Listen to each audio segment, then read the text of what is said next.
কিন্তু শিক্ষা ধৰ্মৰ যোগেদি জীৱ শিক্ষা কৰি সেই স্বৰ্গলৈ গৈ পুনৰ পুণ্য কৃপাৰ দৰে আপুনি আকৌ নৰকলৈকে আহিব লাগিব। আপোনাৰ বাস্তৱ প্ৰমাণে আজিকালিৰ যুগত মোবাইল আৰু হাতত নথকাকে নাই। আপোনালোকে প্ৰত্যেকে নিজৰ নিজৰ মোবাইল ৰিচাৰ্জ কৰে।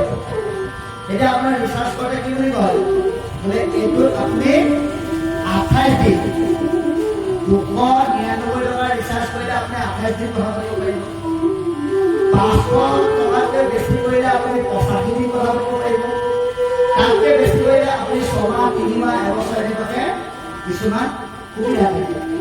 কিন্তু আপুনি যেনিবা 56 দিনৰ কাৰণে ৰিচাৰ্জ কৰিব। 56 দিনৰ কাৰণে ৰিচাৰ্জ কৰাৰ পিছত 57 নম্বৰ দিনটোত আপুনি যদি ৰিচাৰ্জ নকৰি পেলাই ফোনটো টিপি থাকে ফোন যাবনে বাৰু? কাৰণ কিয় 56 দিন হোৱাৰ লগে লগে ৰিচাৰ্জটো শেষ কৰিব। ঠিক তেনেকৈ এই ঈশ্বৰ বিমুখী জীৱ হত্যা শিক্ষাযুক্ত কৰ্মৰে কৰা সৰ্বমুখৰ অভিলাষটো নিৰ্দিষ্ট পুণ্য থকালৈকে হ'ব। সেই পুণ্যযুক্ত ৰিচাৰ্জটো শেষ হোৱাৰ লগে লগে আপুনি আকৌ নৰকলৈকে আহিব লাগিব। গতিকে বৰৈ দাদা হিংসা কৰিব নালাগে বুধৈ যদি জ্ঞানী মানুহে যাব কৰে নিবাৰণ, যদি জ্ঞানী সকলে কীৰ্তন দুখ বুলি কয় আৰু তাৰ বাক্যখন নমানে ব্যাসৰ অৱৰ্তমানত কোনোবাই যদি কাৰোবাক সঠিক ৰাস্তাটো দেখুৱাই দিয়ে মানুহে সেই পথটো নামানিব। বৰঞ্চ কি কৰিব ভুলৈ উপাদন কৰিব বচনখন উৎপূৰ্ণ কৰি পেলাই সেইজন মানুহে কি কৰিব তাৎসিল্য কৰিব আৰু ক'ব ব্যাপকটো অধিক হইল এহেন্তে পণ্ডিত ব্যাপকটো অধিক পণ্ডিত ওলালে শিবিৰত তোমাকৰ বেছি পৰম অন্যায় সেই দেখিবৰ তোমাৰ অন্যায় হোৱাৰ কাৰণটো সেই কৰিব নাহি পুষ্ট চিত্ত তব কৰিব বিচাৰে। সেইকাৰণে তোমাৰ মনত শান্তি নাই। এনেকে কি কৰিব গ'লে মূৰৰ উপদেশে কৰা ভাগৱত শাস্ত্ৰ মোৰ উপদেশত তুমি ভাগৱত শাস্ত্ৰ প্ৰদান কৰা। কাৰণ ভাগৱত কি আছে ঈশ্বৰৰ নাম আছে। ভাগৱতৰ উত্তম ফলটো কি বোলে বৈকুণ্ঠৰ কল্পতৰু ভাগৱত শাস্ত্ৰ ইমান উত্তম ফল হৰিনাম মাত্ৰ। ভাগৱতৰ উত্তম ফলটো নাম নামক ভাগৱতৰ উত্তম ফলটো স্বীকৃতি দিয়া হৈছে কাৰণ নামৰ কোনো বিনাশ নাই। সকলো নিগমতা নাম অবিনাশী ফল ঈশ্বৰা চৈতন্য স্বৰূপ বুলি কৈছে। গতিকে নিগম শাস্ত্ৰৰ অবিনাশী ফল কেৱল নাম। সেইকাৰণে আমি ভাগৱতৰ যোগেদি আহৰণ কৰি জনমানসৰ কল্যাণ হোৱাকৈ প্ৰচাৰ কৰিব লাগে। শ্ৰৱণ কীৰ্তনৰ ওপৰত গুৰুত্ব দিব লাগে। জীৱনৰ শ্ৰেষ্ঠ ফল শ্ৰৱণ কীৰ্তন হওক তাৰ কাৰণে আমি চেষ্টা অব্যাহত ৰাখিব লাগিব। কাৰণ যদিও ভগৱন্তক ভক্তি কৰাৰ পথ নহয় কিন্তু শ্ৰৱণ কীৰ্তন শ্ৰেষ্ঠ বুলি কৈছে। এটা শ্ৰৱণ কীৰ্তন কৰিবলৈ যাওঁতে কৃষ্ণ কথা শুনিবলৈ যাওঁতে আৰু ক'বলৈ যাওঁতে আমাৰ আচৰণ শুদ্ধ হ'ব লাগিব। সেইকাৰণে আমাৰ কৃষ্ণ ভকতসকলৰ বা কৃষ্ণৰ চিন্তাত সন্মান জনোৱাসকলে কি কৰিব লাগিব? বাক্য সদাচাৰ, খাদ্য সদাচাৰ, গমন সদাচাৰ, শয়ন সদাচাৰ, স্নান সদাচাৰ, শৌচ সদাচাৰ, এইসমূহ মানি চলিব লাগিব। তেতিয়াহে আপুনি শ্ৰৱণ কীৰ্তনত নিজক জড়িত কৰি নিজৰ লগতে আনৰ উপকাৰ সাধন কৰিব পাৰিব। প্ৰথম কথা আপোনাৰ কি লাগিব? খাদ্য সদাচাৰ লাগিব। আপুনি এনেকুৱা কিছু খাদ্য নাখাব। কি খাদ্য? যিসমূহ খাদ্যই আপোনাৰ দেহ আৰু মনক বেয়া কৰি পেলাই। যেনে যিবোৰ খাদ্য কলি থাকে, কলি ক'ত থাকে? ৰজা পৰীক্ষিতে কলি থাকিবলৈ স্থান দিলে। আমি গোটেইকেইটা স্থানৰ কথা আমি আলোচনা নকৰো, কিন্তু এনেকুৱা কিছুমান খাদ্য আছে যিবিলাক খাদ্যত কলি আছে। পৰীক্ষিত ৰজাই তাত থাকিবলৈ কলি স্থান দিলে। কি বুলি ক'লে?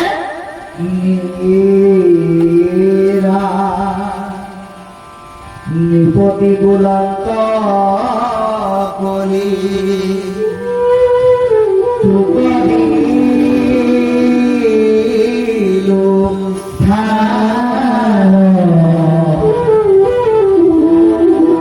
জড়িত খেলে যোৱা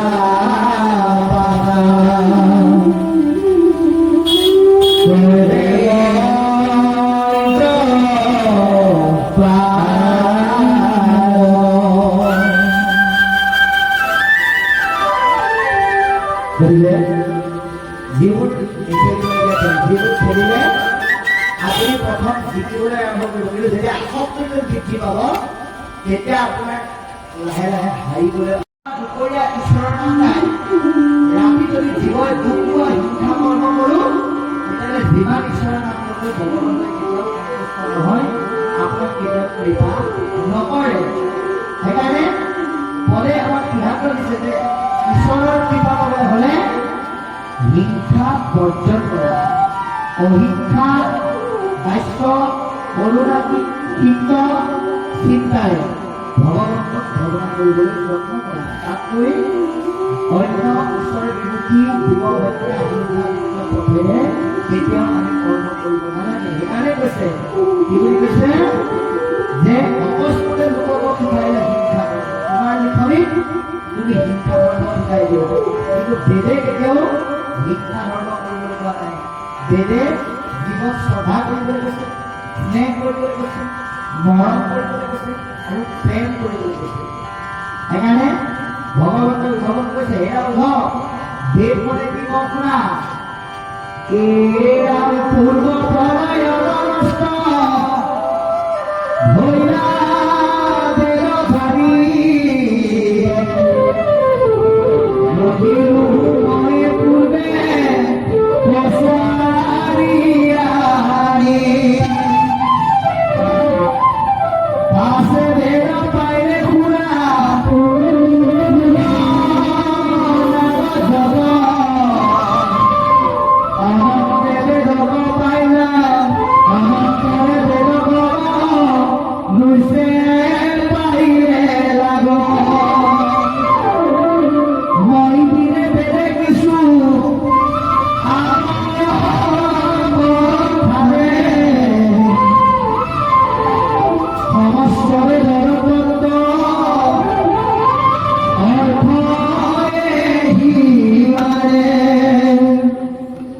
তুমি বেদৰ দোহাই দি জীৱবিলাক হত্যা কৰাৰ হিংসাযুক্ত ধৰ্ম শিকাই দিলা। আচলতে বেদে মোৰ বাহিৰে বেলেগ কথা একো প্ৰকাশ কৰা নাই। তুমি যিবোৰ বেদৰ কথা বুলি ভাবিছা সেয়া প্ৰকৃততে বেদৰ কথা নহয়।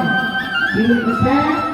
যে মায়াময় বেদ ধৰ্ম সবাকো উপেক্ষী, য'ত মায়া নিহিত হৈ আছে, আতংবাদ নিহিত হৈ আছে, সেই বেদ ধৰ্মক তুমি গুৰুত্ব নিদি মূল তত্ত্বৰে কোৱা যি বেদৰ সাৰ, বেদান্তৰ সাৰ ৰস, সেই তত্ত্ব উন্নত কৰি হিংসা ত্যাগ কৰি অহিংসা ভাৱেৰে আগবাঢ়া। সেই কথা আজি নাৰদে ব্যাসক বুজাইছে। আৰু কি কৈছে? বলিহীন কৰ্মকো কহিলে ধৰ্ম বুলি। যিবোৰ বেয়া কাম, যিবোৰ আপোনাৰ কাৰণে বেয়া তুমি কে কৰলা কোনে জগা কাকে না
ভাগৱতে কৈছে কি বুলি কৈছে যে জীৱন শিক্ষা কৰাটো কেতিয়াও ভাগৱতৰ ধৰ্ম নহয়। আপুনি আমি যদি যি এটা জীৱক কৰিলে আমি জন্ম দিব নোৱাৰো, সেই জীৱক যদি আমি শিক্ষা কৰো, আমি যদি নিন্দা কৰো, আমি যদি অন্যায় কৰো, তেতিয়াহ'লে 3 ঘণ্টা নালাগে 24 ঘণ্টা ভাগৱত শুনিলেও কোনো কামত নাহিব। সেইকাৰণে ভগৱন্তই নিজে 3য় স্কন্ধ কপিল ৰূপে আহি কৈছে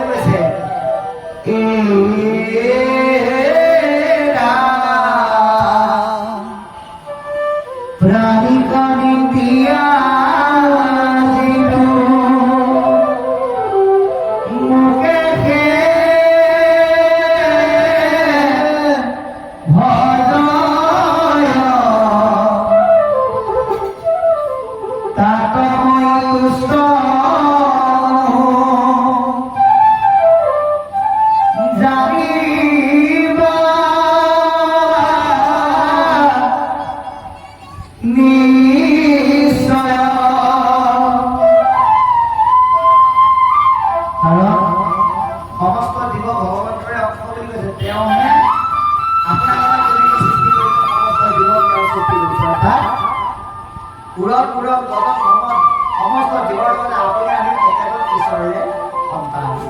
এনেকে আমি সমস্ত জীৱৰ লগত আমাৰ ভাই ককাই সম্বন্ধ আছে।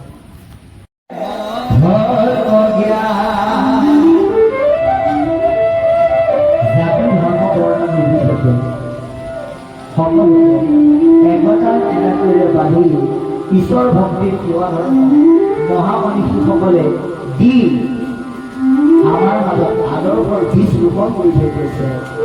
সেইকাৰণে ইয়াত ভাগৱতে কৈছে যে ভক্তিৰ ক্ষেত্ৰত কোনো ধৰণৰ জাতি ধৰ্ম বৰ্ণ বিচাৰ নাই। আমাৰ জাতি মাত্ৰ দুটা বুলি কৈছে, কি কি? জয় যিটো তাকে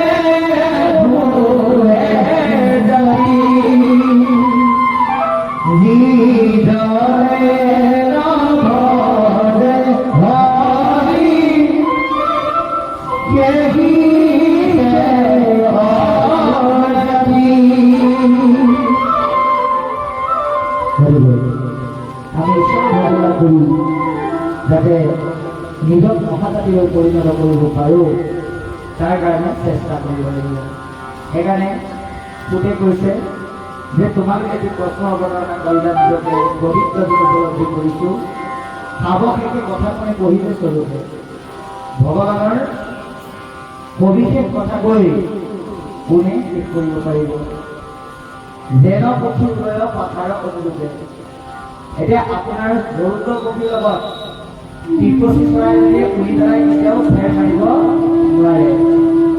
ঠিক তেনেকে আপুনি আমি যিমানলৈকে আমাৰ জ্ঞানৰ পৰিসীমাই ঢুকি পায় আমি সিমানলৈকে কৃষ্ণ কথা আমি বিশ্লেষণ কৰিব বা অৱতাৰণা কৰিব পাৰিম। এতিয়া গোটেও সেইটোৱে কৈছে যে মোৰ যিমানলৈকে জ্ঞানৰ পাখি যিমান ওপৰলৈকে আছে মই সিমানলৈকে আপোনালোকক কওঁ। পক্ষীয়ে পাখি উঠাই উৰাৰ দৰে মই যদি বুজিব নোৱাৰে আপোনালোকক ক'ব পাৰিম। কাৰণ এই মতে যত মানে লৰে লৰে বলি মোৰ মনে যিমানলৈকে ঢুকি পায় আপোনালোকৰ আগত কৃষ্ণৰ কথা আমি বৰ্ণনা কৰি ক'ব কেলে গ্ৰাম্য কথা প্ৰথমে মলিন হৈয়ে বাণী। আমি আপোনালোকৰ চৰণত মিনতি কৰি অনুৰোধ কৰিছোঁ, যদি বিশেষ কামত নহ'লে অকণমান সেৱা বলতে শুব জিৰাব পাৰিলে এখন ভাল কিতাপ পঢ়িব। কিন্তু তথাপিতো এই দুই চাৰিজন ব্যক্তি গোট খাই কেতিয়াও লোকৰ কথা আলোচনা নকৰিব। এইটো অতি বেয়া কাম। যেনে কাৰ ঘৰলৈ কোন গ'ল, কাৰ ঘৰত কোন আহিলে, কাৰ বিয়াত কি কৰে, কাৰ প্ৰথমত কি দিলে, এই কথাবিলাক আমি কেতিয়াও আলোচনা কৰিব নাপায়। এইবিলাক কথাই আমাৰ দেহ মনৰ পৰিৱেশ লেতেৰা কৰি পেলায়। গতিকে আমাক কৈছে সেই কথা পতাতকৈ দুটা ভাল কথা, গঠনমূলক কথা, ঈশ্বৰৰ কথা আমি আলোচনা কৰি আমাৰ জীৱন ধন্য কৰিব লাগে। কৃষ্ণ চৰিত্ৰটোৰ পৰা মহালাভ আছে। কৃষ্ণৰ কথাত এটাই মহালাভ আছে, কি লাভ? জুয়ে যেনেকৈ কেঁচা পতা নাবাচে, সূৰ্যই যেনেকৈ লেতেৰা চাবা নাবাচে, ভগৱন্তৰ নামেও জাতি ধৰ্ম বৰ্ণ বিচাৰ নকৰে। আমাৰ দ্বিতীয় স্কন্ধ ভাগৱত কি বুলি কৈছে? এৰা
সকলোৱে আগ্ৰহী, সকলো ভকতে, সকলো সাধুৱে, সকলো বৈষ্ণৱে অতি সুন্দৰকৈ এই সংসাৰ কৰিব পাৰে। সেইটোৱে হ'ল কৃষ্ণ নামৰ মহালাভ। সেইকাৰণে কৈছে যে বৈকুণ্ঠৰ শাস্ত্ৰ এইটো মহাভাগৱত। এই ভাগৱত কি বৈকুণ্ঠৰ শাস্ত্ৰ। কেনমতে পৃথিৱীত ভৈৰৱ চাৰি মায়াৰে ধুমুহা আৱৰি ধৰিছে, ক্ষমা কৰা নাথ। অপৰাধ কৰোঁ আমি, তুমি জগত স্বামী, কিনো ভৈৰো অধুগাৰী, তুমি সবত জানি, তোমাৰে মহিমা আমাকে মহিলে, ক্ষমা কৰা নাথ। তুমি কৰুণা সাগৰ, জগতৰে মহেশ্বৰ, তুমি কৰুণা সাগৰ, জগতৰে মহেশ্বৰ। এনেকৈ ইৰাই বিৰাই কান্দি কান্দি নাৰদ আহি ব্যাসদেৱৰ আশ্ৰমত প্ৰৱেশ কৰিলে। গতিকে কি হৈ গৈছে যে আঠে বেঠে উঠিয়া তুলন্ত দত্ত মহা হৰিণ চৰিত্ৰ নাৰদক দেখি ব্যাসৰ ইতি প্ৰচলিত। তেওঁ দিব্যবিলা যন্ত্ৰত হৰিনামৰ সুৰৰ ঝংকাৰ তুলি তুলি তাত প্ৰৱেশ কৰাৰ লগে লগে ব্যাসদেৱ প্ৰচলিত হৈ পৰিছে। আৰু কি কৰিলে যে আঠে বেঠে উঠিয়া ধৰিয়া ফিটাত লৈ আঠে বেঠে উঠি হাত জোৰ কৰি পৰম গৌৰৱে কি কৰিলে তেওঁলোকে আজি যেনেকে আপোনালোকে ভকতসকলক অতি সুন্দৰকৈ আদৰি সাদৰি আনি সুন্দৰকৈ আসনত বহুৱাইছে, ঠিক তেনেকৈ ইয়াৰ কিন্তু অহংকাৰ কৰা নাই যে মই 24 অৱতাৰৰ অৱতাৰী হৈ নাৰদক কেৰি সেৱা কৰি এই ভাৱটো কিন্তু তেওঁ লোৱা নাই। এই ভকত হ'বলৈ হ'লে আমি কি কৰিব লাগিব? আমাৰ আনক সেৱা কৰিবলৈ যাওঁতে যদি আপুনি ভাবি লয় যে মোৰ হাতটো লেতেৰা হ'ব, ভৰি ধোৱা যায়, চুৰি এখন লেতেৰা হ'ব, আঁঠু কাঢ়িলে, এনেকে বুলি যদি ভাবি লয় তেতিয়া আপুনি যিমান ভক্তি কৰিলেও বেয়া কামত নাহিব বুলি কৈছে। সেইকাৰণে আমি ভক্তিটো সঁচা অনুভৱ কৰিব লাগিব। দেখাত দেখি নিয়ম ৰক্ষা কৰিবৰ কাৰণে ভক্তি কৰিলে কামত নাহে বুলি আজি ভাগৱতে আমাক সিদ্ধান্ত দিছে। ব্যাসদেৱে অৱতাৰী পুৰুষ হৈ নাৰদক সেৱা কৰাৰ আদৰ্শে আমাক সেই সিদ্ধান্তটো দি থৈ গৈছে। গতিকে কি কৰিলে? দূৰত্ব আসন আনি বহি পাৰত সুন্দৰকৈ আসন আনি বহিবলৈ দিছে। পাইত অৰ্ঘে কণ্ঠে ভিতৰত দুদিনা সাগৰে। পাইত অৰ্ঘ, পাইত মানে কি জানেনে? পাইত মানে হৈছে ভৰি ধুবলৈ দিয়া পানী। অৰ্ঘ মানে হৈছে মূৰত ল'বলৈ, মূৰত লৈ গ্ৰীষ্ম নিবাৰণ কৰিবৰ কাৰণে, উত্তাপ নিবাৰণ কৰিবৰ কাৰণে দিয়া পানীটোক অৰ্ঘ বুলি কৈছে। গতিকে ঠিক তেনেকৈ ব্যাসদেৱে নাৰদক সেৱা শুশ্ৰূষা কৰিলে। আৰু প্ৰণিপাতে পিছিলে কুশল আগমন। আমি বহুদিনৰ মূৰত এজন ব্যক্তিক দেখিলে যেনেকৈ ভাল বেয়া খবৰ সুধি আগমনৰ কাৰণ সোধো, ব্যাসদেৱ নাৰদক একেধৰণে কৰিছে। কিন্তু এজন ব্যক্তিৰ মনত কি চলি আছে মুখখন দেখিলেই দেৱৰ মানুহে গম পাই যায়। ব্যাসদেৱৰ মনত কি চলি আছে নাৰদে গম পায়।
এইখিনিকে আমাক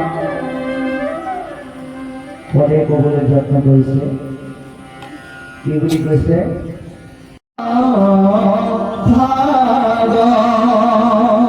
বিষ্ণু বৈষ্ণৱৰ কিঞ্চি একো নাহি হেৰা, দুইমুখতাই কৰে পাতকৰ স্কন্ধ ছেদ। হেৰা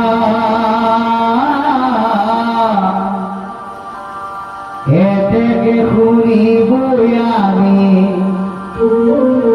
ভগত চৰিত্ৰ। যে তৰাই যে দুৰ্ভৰা কলিত হেৰা দেৱৰ দুৰ্লভ সুখ মৰি মহাভাগ মতে পাইল কথা পৰি ইতে কান্ত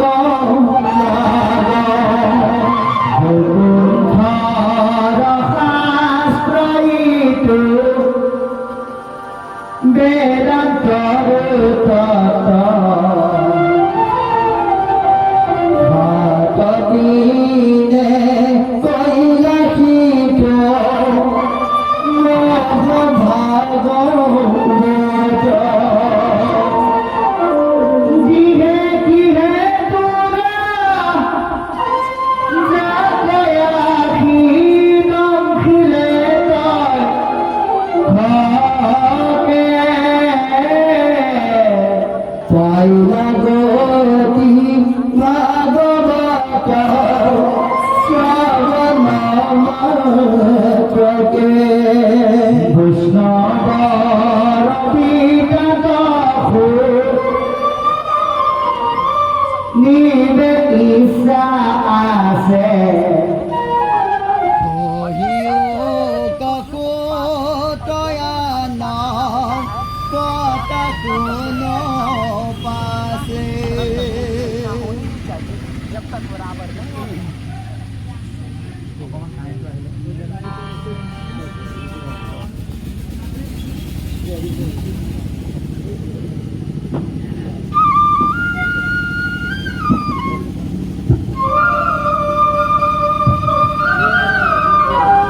কৃষ্ণ।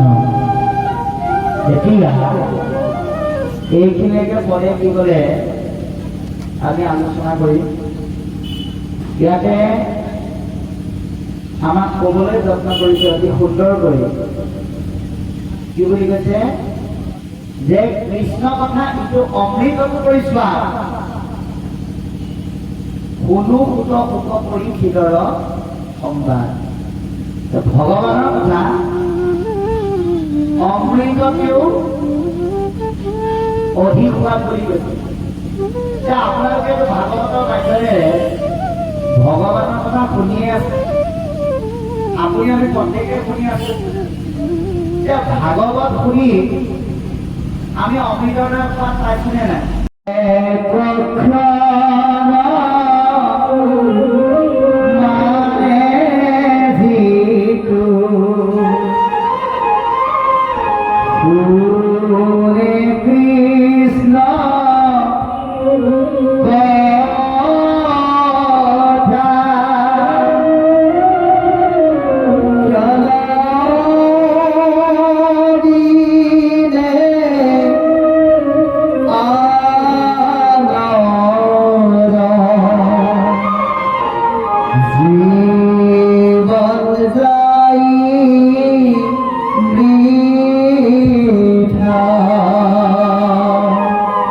Krishna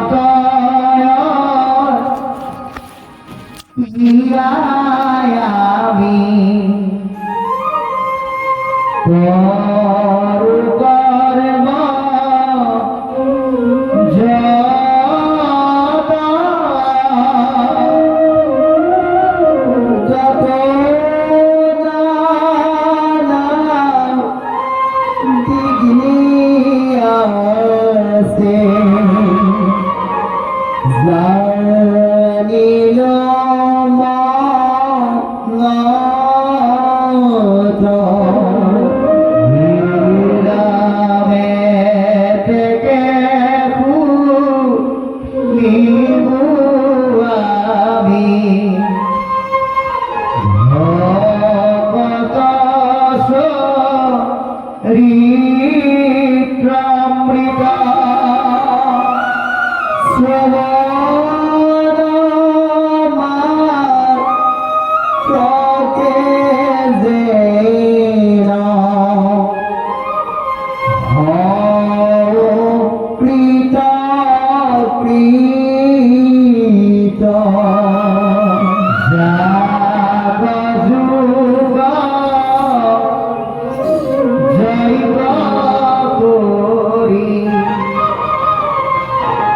দুঃখ পাইলু মাত্র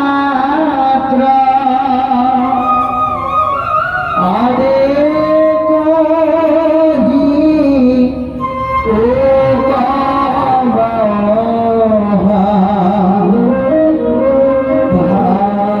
ভাগবত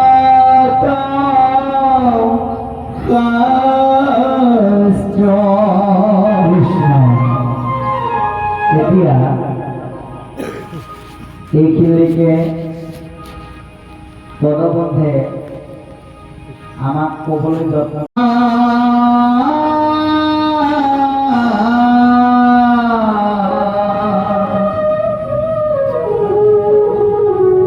জয় জয় কৃষ্ণ কৃপা ময়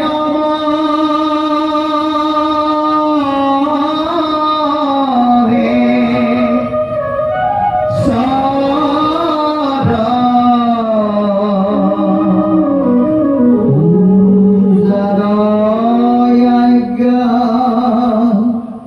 ফিরে